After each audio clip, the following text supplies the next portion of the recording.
దుబ్బాకది అయిపోయినాయి నీళ్ళు, అది కూడా బంద్ అయింది. మీరు బయలుదేరిందా? మరి నువ్వెక్కన్నావు? ఫౌంటైన్సా? Home TIMS. తొందరగా మరి తొందరగా మనది కూడా మరి ఆడికెళ్ళి తొందరగా తెమ్మని మేము వాటర్ ట్యాంకర్లు తెప్పించినాము. ట్యాంకర్లు వచ్చినాయి, దీనికే కనెక్ట్ చేసి డైరెక్ట్ కొట్టొచ్చు. రండి తొందరగా రండి. ఎస్సీ ఆఫీస్కి రావాలి, గేట్లకి వెళ్ళి. నువ్వు కూడా రా, ఫోమ్స్ తీసుకొని చెల్లి. నువ్వు కూడా ఇక్కడికి రా.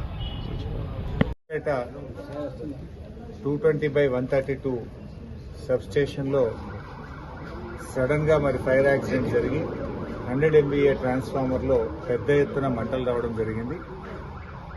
మాకు తెలిసిన సమాచారం మేరకు సాయంత్రం 6:20 సమయంలో కారణాలు ఏదైనా కూడా 100 MVA ట్రాన్స్ఫార్మర్లో పెద్ద ఎత్తున మంటలు చెలరేగడంతో విద్యుత్ సరఫరా అంతా నిలిపివేయడం జరిగింది. మరి మాకు సమాచారం రాగానే ప్రభాకర్ రెడ్డి ఎమ్మెల్యే గారు, నేను ఇద్దరం హుటాహుటిన బయలుదేరి మరి మేము దాదాపు 7:30 ప్రాంతంలో ఇక్కడికి చేరుకోవడం జరిగింది.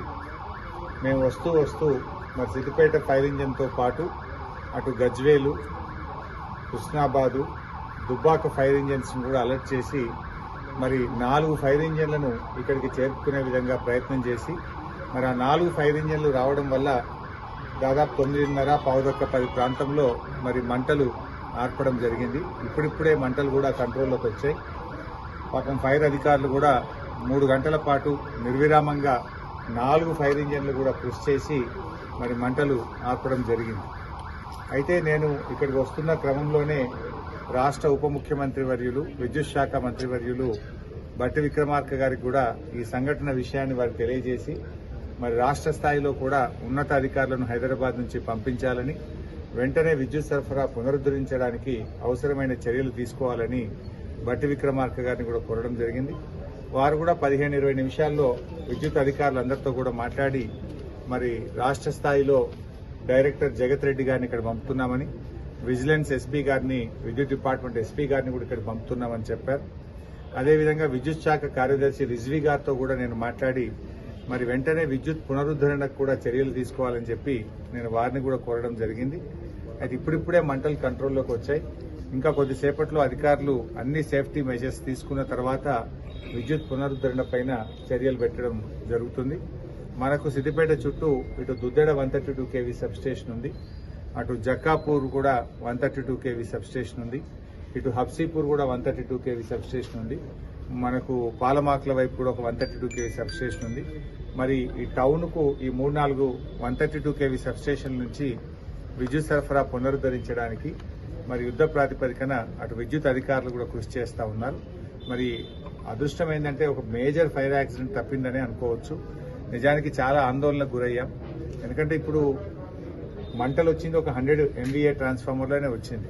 దాని పక్కన ఇంకొక 160 MVA ఉంది, ఆ పక్కన ఇంకొక 100 MVA ఉంది, ఇటు పక్కన ఇంకొక 132/33 kV సబ్స్టేషన్ ఉంది. పక్కకి ఏదైనా స్ప్రెడ్ అవుతుందేమో అనేటువంటి ఆందోళన, టెన్షన్ చాలాసేపు ఉండే. బట్ ఫైర్ డిపార్ట్మెంట్ అధికారులు చాలా బాగా కష్టపడి యుద్ధ ప్రాతిపదికన కృషి చేసి మంటలు ఆర్పారు. బట్ ఏది ఏమైనా ఈ సంఘటన మీద విచారణ జరపాలి. దీనికి కారణం ఏందో కూడా తర్వాత విద్యుత్ శాఖ మరి రివ్యూ చేసి ఇలాంటి సంఘటనలు పునరావృతం కాకుండా చర్యలు కూడా తీసుకోవాల్సిన అవసరం ఉంది. ఎందుకంటే పట్టణ నడిబొడ్డునే ఉంది ఈ సబ్స్టేషన్. ఏదైనా పేలిపోయి ఏదైనా ఇబ్బంది జరిగితే చాలా ప్రమాదం జరిగేటువంటి అవకాశం కూడా ఉండే. దీనికి కారణం ఏందనేటువంటిది కూడా తర్వాత లోతుగా విచారణ జరిపి దాని మీద కఠినమైనటువంటి చర్యలు కూడా తీసుకోవాలని చెప్పి మేము ప్రభుత్వాన్ని కోరుతా ఉన్నాం. బట్ విద్యుత్ శాఖ అధికారులు, ఫైర్ డిపార్ట్మెంట్ అధికారులు కూడా యుద్ధ ప్రాతిపదికన స్పందించి బాగా కృషి చేసినారు. నేను వారందరినీ కూడా ఈ సందర్భంగా అభినందిస్తూ పట్టణ ప్రజలు కూడా అందరూ కూడా సహకరించాలని, బహుశా కొద్ది గంటల్లోనే తిరిగి విద్యుత్ పునరుద్ధరణ కూడా జరుగుతుంది. ఇది అందరూ బాగా కష్టపడి municipal department, Siddipet municipal department అధికారులు కూడా యుద్ధ ప్రాతిపదికన చర్యలు తీసుకొని మరి పూర్తి స్థాయిలో వారు కూడా సహకరించారు. ఇప్పుడే నేను మళ్ళీ రిజ్వీ గారితో కూడా ఎనర్జీ సెక్రటరీతో మాట్లాడాను, చీఫ్ ఇంజనీరు, సూపరింటెండెంట్ ఇంజనీరు అందరితో కూడా మాట్లాడాం. డిపార్ట్మెంట్ అంతా కూడా గేరప్ అయి ఉన్నది. కొద్దిసేపట్లోనే పూర్తి స్థాయిలో ఇది కంట్రోల్ రాగానే మరి విద్యుత్ పునరుద్ధరణ మీద దృష్టి పెట్టి మరికొన్ని కొద్ది గంటల్లో విద్యుత్ పునరుద్ధరణ కూడా చేయడం జరుగుతుంది.